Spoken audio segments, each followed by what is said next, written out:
Hey loves, if you want to know I made this gorgeous bridal and fan, please don't scroll and kindly keep on watching. So for this, you'll be needing an electric fan, 4 feathers, trimmings, some fabric flour, UHU gum, scissors, a cardboard, and a piece of white fabric. So this was me cutting out my pattern. For context, I used a paint cover to cut out the pattern. Then I placed the arm fan on the pattern that I already cut to cut out the shape of the fan.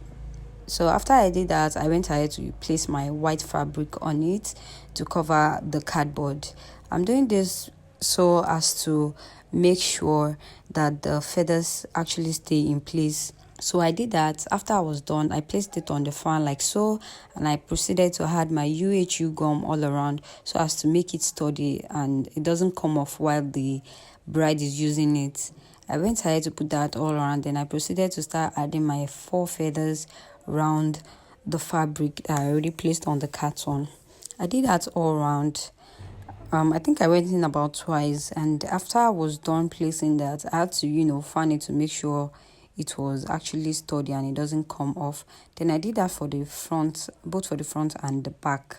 After I was done, I went ahead to add the gold accessories used for clothing around it just to beautify it. Then the white space you're seeing in the middle, the bride, who happens to be my friend, requested last minute that she wanted it bare because she wanted her name on the hand fan, so I had to leave that space. And for the trimmings on the handle, I got the wrong shade, so I'll be going back for that. How well did I do? On a scale of 1 to 10, what would you rate me? Do you love this? Please like and save and share for more expo like this. See you in my next one. Bye.